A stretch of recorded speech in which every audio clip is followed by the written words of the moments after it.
मैं रोज़ाना देखता हूँ काफ़ी लोग फिशर की समस्या से पीड़ित होते हैं, लेकिन सही जानकारी की कमी के कारण इसका पूरी तरह से वो इलाज ही नहीं कर पाते हैं। और इसीलिए ये वीडियो बहुत इंपॉर्टेंट है, क्योंकि इसमें मैं आपको बताने वाला हूँ कि फिशर कहते किसे है। बहुत ही अच्छे से परफेक्टली इसकी प्रक्रिया को आपको समझाऊंगा और बहुत ही आसान भाषा में समझाऊंगा। और साथ ही मैं आपको बताऊंगा कि ऐसे 5 कौन से मुख्य कारण हैं जिसकी वजह से ये तकलीफ हो सकती है। अगर आपको फिशर की समस्या हुई है तो वो कौन से 5 कारण हैं जो आपने ज़रूर जानने चाहिए। और फिर आगे मैं आपको बताऊंगा, अगर आपको दर्द है, तकलीफ हो रही है और आप चाहते हैं कि तुरंत आपको इससे राहत मिले, तो ऐसी 5 ज़बरदस्त टिप्स बताऊंगा जिससे तुरंत आपको इससे राहत मिलेगी। और वीडियो को आखिरी तक आप ज़रूर देखिए, क्योंकि लास्ट में ऐसी 5 टिप्स भी मैं बताने वाला हूं जिसको अगर आप आजमाएंगे तो आप पूरी तरह से इस समस्या से ठीक हो सकते हैं। साथ ही बार बार जो आपको फिशर की तकलीफ होती है उससे भी आप बचेंगे। और इसीलिए एक एक टिप बहुत इंपॉर्टेंट है। क्या जाने कौन सी टिप आपके लिए काम की साबित हो और आप पूरी तरह से इससे ठीक हो जाए। और इसीलिए वक्त निकालिए, पूरा वीडियो ज़रूर देखिए। नमस्कार, मैं डॉक्टर शीतल टोंग से बहुत बहुत स्वागत करता हूं आपका डॉक्टर टोंग से होम्योपैथी में। ये वीडियो आपके बहुत काम का है और इसीलिए छोटा सा काम कीजिए, नीचे बटन है, इस चैनल को सब्सक्राइब कीजिए ताकि आपके काम के और आपके लिए बहुत फ़ायदेमंद वीडियोस आपको हमेशा दिखते रहे। और बेल आइकॉन को भी ज़रूर दबाइए ताकि मैं जैसे ही नया वीडियो डालूं आपको पता चले। चलिए समझते हैं, जानते हैं फिशर होता क्या है। What is fissure? क्या है फिशर? देखिए, नाम बहुत बड़ा है। जब आप पहली बार सुनते हैं तो हो सकता है आपको डर लग जाए, लेकिन बहुत आसानी से अगर मैं आपको समझाऊं तो फिशर यानी कि घाव हो जाना, क्रैक हो जाना। आपने देखा होगा जिस तरह से ओठ फट जाते हैं, क्रैक हो जाता है, उसी तरह से गुदा क्षेत्र में, एनल एरिया में, लैट्रिन की पूरी जगह पर कहीं पर भी जब क्रैक हो जाता है, फट जाता है, तो उसे ही हम कहते हैं फिशर हो जाना। इसे हम कहते हैं एनल फिशर।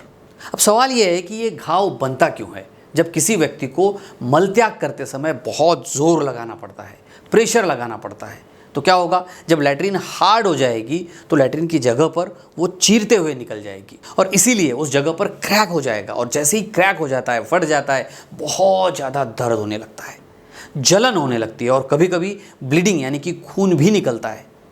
अब सवाल है कि ये होता क्यों है, या फिर अगर आपको ये तकलीफ हुई है तो आपके दिमाग में पहला क्वेश्चन आता है कि वाई डज फिशर ऑकर्स? ये क्यों हो रहा है? और कारण को समझना ज़रूरी भी होता है, क्योंकि अगर कारण को समझेंगे तभी इसका पूरा इलाज कर पाएंगे। चलिए जानते हैं सबसे कॉमन 5 इसके कारण क्या होते हैं। इसका पहला कारण होता है कंस्टिपेशन, यानी कि कब्ज़। जब मल हार्ड होता है, कठोर होता है, तो इसे निकालने में भी मुश्किल होने लगती है और इसीलिए लैट्रिन की जगह पर क्या होता है? प्रेशर बन जाता है और वहाँ पे फट जाता है, जिससे ये तकलीफ शुरू हो जाती है। इसका दूसरा मुख्य कारण होता है डायरिया। बार बार अगर आपको लूज मोशन हो जाए तो इससे भी एनल एरिया की जो जगह होती है, जो त्वचा होती है, वो कमज़ोर हो जाती है और जिसकी वजह से फिशर की समस्या शुरू हो सकती है। तीसरा कारण होता है स्ट्रेनिंग, यानी कि मलत्याग करते समय बहुत ज़्यादा अगर आप प्रेशर लगाते हैं, जोर लगाते हैं, तो एनल एरिया के आसपास की जो त्वचा है उसको क्षति पहुंच जाती है, वो फट सकती है। चौथा कारण होता है प्रेगनेंसी। गर्भावस्था के दौरान और प्रसव के बाद भी महिलाओं में फिशर की जो तकलीफ है, इसकी संभावना बढ़ जाती है। इसका 5वां मुख्य कारण होता है poor diet habits and dehydration. अगर आपके खान पान में फाइबर्स की कमी है, आप फाइबर्स कम खाते हैं, या फिर आप पानी कम पीते हैं, व्यस्त जीवन शैली में आपको वक्त नहीं मिलता है, तो इससे भी आपका मल कठोर होगा और जिसकी वजह से फिशर की तकलीफ आपको शुरू हो सकती है। तो अभी तक आपको फिशर क्या है ये समझ में आ गया, इसके 5 मुख्य कारण भी समझ गए। लेकिन अगर आपको तकलीफ है और आप चाहते हैं कि तुरंत आपको राहत मिले, तो ये 5 बहुत ही सिंपल पेन रिलीविंग टेक्निक्स है जो आप अभी से ही आजमा सकते हैं। इससे काफ़ी अच्छी राहत आपको मिलेगी। नंबर 1 का काम आप कर सकते हैं जिसे हम कहते हैं सिट्स बाथ, यानी कि गर्म पानी से सिकाई करना। सबसे पहले इस तरीके को समझिए, क्योंकि बहुत आसान तरीका है। आपने गुनगुना पानी लेना है, एक बड़ा सा टब लेना है, उसमें गुनगुना पानी डालिए, थोड़ा सा आप उसमें हल्दी डाल सकते हैं और उसमें आपको थोड़ा 5 से 10 मिनट तक या फिर 10 से 15 मिनट तक भी आप इसमें बैठ सकते हैं। इससे क्या होगा? लैट्रिन की जगह पर जो दर्द हो रहा है वो कम होने लगेगा, सूजन में आपको राहत मिलेगी और घाव जल्दी भरने में भी इससे मदद होगी। अब आप इसे दिन में 2 या 3 बार भी कर सकते हैं। चलिए समझते हैं दूसरा ज़बरदस्त उपाय, और वो है नारियल या फिर जैतून का तेल, कोकोनट ऑयल या ऑलिव ऑयल। फिशर के घाव पर अगर आप नारियल का तेल लगाते हैं या जैतून का तेल लगाते हैं तो ये नेचुरल तरीके से मॉइस्चराइज करता है उस स्किन को, और बहुत जल्दी घाव भरने में इससे मदद मिलती है। तो तुरंत कोकोनट ऑयल लगा दीजिए, इससे बहुत आपको फ़ायदा होगा। दिन में 3 से 4 बार भी आप इसे इस्तेमाल कर सकते हैं। तीसरा उपाय है एलोवेरा जेल।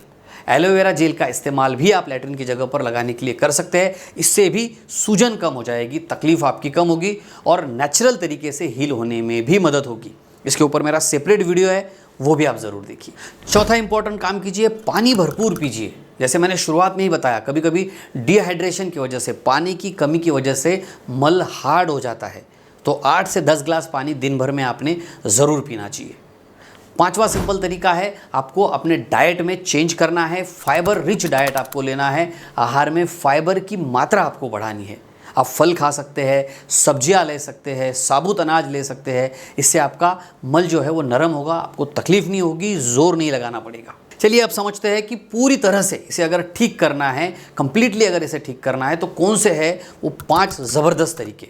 लेकिन यहाँ पर मैं आपको सबसे पहली बात बताना चाहता हूँ कि आपने सबसे पहला काम करना चाहिए, किसी अच्छे एक्सपर्ट डॉक्टर को दिखाना चाहिए, डायग्नोसिस करवाना चाहिए। कभी कभी गलत निदान की वजह से, गलत डायग्नोसिस की वजह से भी बीमारी बढ़ सकती है।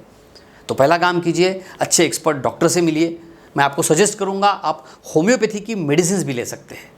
आए दिन मैं काफ़ी पेशेंट्स, पाइल्स के, फिशर के, फिस्चुला के देखता हूँ, IBS के पेशेंट्स देखता हूँ, जिनमें होम्योपैथी से बहुत अच्छी राहत मिलती है। पूरी तरह से इस तकलीफ से राहत मिल सकती है, पूरी तरह से ठीक हो सकता है। आप किसी नज़दीकी डॉक्टर से मिल सकते हैं या आप मुझसे भी, मेरे एक्सपर्ट डॉक्टर की टीम से भी बात कर सकते हैं। नंबर मैंने नीचे दिया है। चलिए जानते हैं 5 ज़बरदस्त तरीके जिन्हें आजमा के इसे परमानेंटली ठीक किया जा सकता है। इसमें पहला सबसे इम्पॉर्टेंट तरीका है खान पान में बदलाव करना।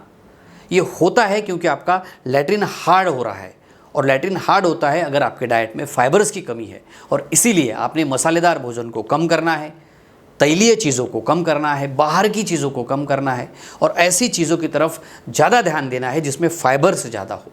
इसे परमानेंटली ठीक करने के लिए दूसरी चीज़ आपने करनी चाहिए, हेल्दी बोवेल हैबिट्स की तरफ ध्यान देना चाहिए। जब भी आपको ऐसा लगे कि आपको मलत्याग करना है तो आपने तुरंत जाना चाहिए। बहुत बार देखा है, कई ऑफिसेस में अगर उनके पास जगह नहीं है या फिर कुछ लोगों के पास वक्त नहीं है, तो उससे वो टालने की कोशिश करते हैं और इसकी वजह से भी तकलीफ बढ़ जाती है।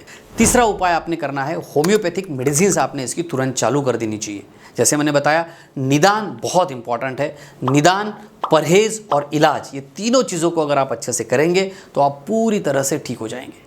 चौथा काम कीजिए, एक्सरसाइज और योगा चालू कीजिए। रोज़ाना थोड़ा सा हल्का फुल्का 40 मिनट का एक्सरसाइज आपने ज़रूर करना चाहिए। इससे आपका डाइजेशन अच्छा होगा, कब्ज़ की समस्या कम हो जाएगी। पांचवा लेकिन बहुत ज़रूरी काम है, और वो है रिड्यूस स्ट्रेस लेवल। आजकल हम देखते हैं तनाव बहुत बढ़ गया है, और तनाव का सीधा असर आपके पाचन तंत्र पे होता है, आपके डाइजेशन पे होता है, और आपका डाइजेशन धीमा होने लगता है। और इसीलिए आपने स्ट्रेस कम करने के ऊपर भी ध्यान देना चाहिए। आप योग कर सकते हैं, आप मेडिटेशन सीख सकते हैं, आप पैदल चल सकते हैं, जिससे आपका तनाव कम हो जाए। आशा करता हूँ ये सारी बातें आपके लिए बहुत काम की साबित होंगी। और एक छोटा सा काम कीजिए, इस वीडियो को अपने दोस्तों तक, अपने व्हाट्सएप ग्रुप में भी शेयर ज़रूर कीजिए। तो हंसते रहिए, मुस्कुराते रहिए, अपना और अपने परिवार का बहुत बहुत ख्याल रखिए। धन्यवाद।